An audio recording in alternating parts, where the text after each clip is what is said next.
ধন্যবাদ। জেনে নিন কিভাবে লাইফ ইন্স্যুরেন্স পলিসি ব্যবহার করে লোন পেতে পারেন। সুদ অনেক কম। দিনরাত মোবাইল ফোন আসছে, পার্সোনাল লোন চাই, 2 দিনের পেয়ে যাবেন। কিন্তু এই ধরনের লোভনীয় প্রস্তাবে রাজি হওয়ার আগে মাথা ঠান্ডা রাখুন। পার্সোনাল লোন এর ইন্টারেস্ট আকাশ ছোঁয়া। তাহলে ভাবছেন কোথা থেকে লোন নেবেন? জানেন কি আপনি জীবন বীমা পলিসি বা লাইফ ইন্স্যুরেন্স পলিসি ব্যবহার করেও লোন পেতে পারেন? জেনে নিন কিভাবে। জীবন বীমা কেনার প্রথম উদ্দেশ্য হলো যদি আপনার অকালে মৃত্যু হয় সেক্ষেত্রে যাতে আপনার পরিবারকে কোনো রকম আর্থিক অসুবিধার ও মুখোমুখি হতে না হয়। কিন্তু জীবন বীমা আজকাল বহুমুখী। পলিসি নেওয়া থাকলে বীমা ব্যবহার করে ঋণের সুবিধা পেতে পারেন। পার্সোনাল লোনের তুলনায় সুদের হার অনেকটাই কম, বীমার মূল্যও কমে যায় না। জীবন বীমা ব্যবহার করে ঋণ নেওয়ার আগে প্রথমেই জানতে হবে আপনি বীমা ব্যবহার করে ঋণ নেওয়া যাবে কিনা। জীবন বীমা ব্যবহার করে ঋণ নেওয়ার আগে প্রথমেই জানতে হবে আপনার বীমা ব্যবহার করে ঋণ নেওয়া যাবে কিনা।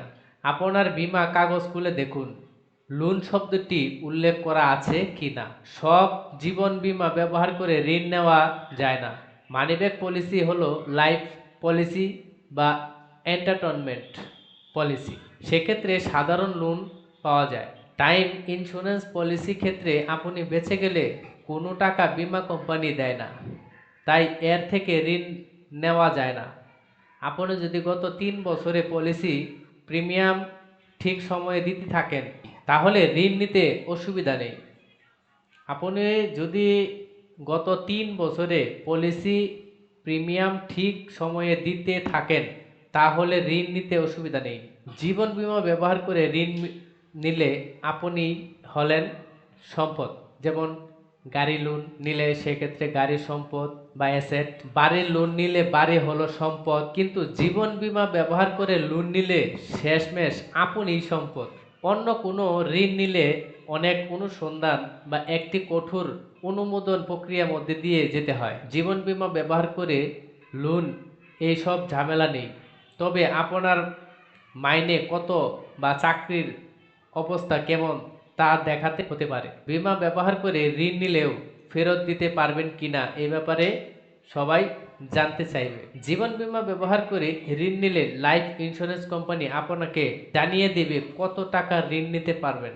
সাধারণত দেখা যায় বীমা দিয়ে লোন নিলে সারেন্ডার ভ্যালু 85% অংশ লোন দেওয়া হয়। যদি পলিসিতে 2 লাখ টাকা সারেন্ডার ভ্যালু হয় তাহলে 1,60,000 থেকে 1,70,000 টাকা পর্যন্ত ঋণ পাওয়া যেতে পারে।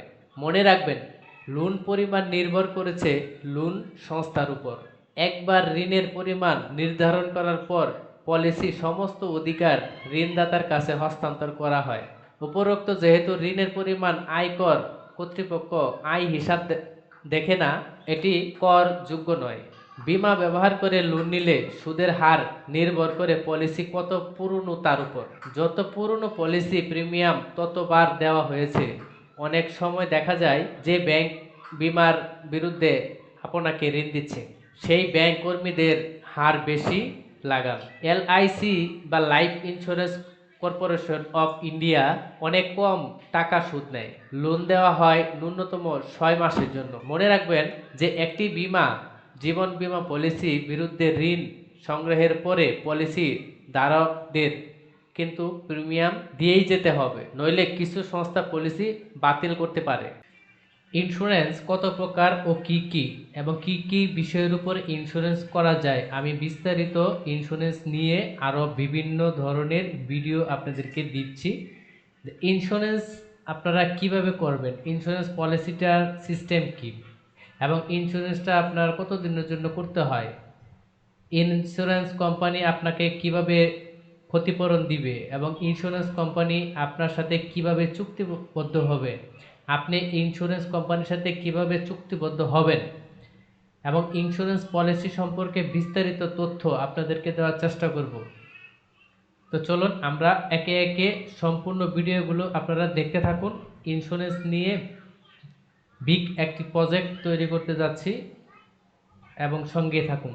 আরেকটি বিষয় সেটি হচ্ছে এটা যেহেতু মুসলিম কান্ট্রি, আমরা অনেকে মনে করি ইন্স্যুরেন্স কোম্পানিটা কি হালাল হবে কিনা, হালাল কিনা, সেই বিষয়টি আপনারা যথার্থ আপনাদের নিকটস্থ কোনো মুফতি বা মুহাদ্দিসের কাছে আপনারা জেনে নেবেন ইন্স্যুরেন্স কোম্পানিটি হালাল কিনা, বৈধ কিনা। সেই বিষয়ে আমি অজ্ঞ নই, আমি বলতে পারছি না। আপনারা সেই বিষয়ে আপনাদের আশেপাশের কোনো আলেমদের সাথে পরামর্শ করে জেনে নেবেন ইন্স্যুরেন্স কি আপনার জন্য জায়েজ কিনা, ইন্স্যুরেন্স আপনি করতে পারবেন কিনা, সেই বিষয়ে আপনারা জেনে নেবেন। অথবা অনলাইন থেকে অনেক বড় বড় আলেমদের মতামত আপনারা গ্রহণ করতে পারেন।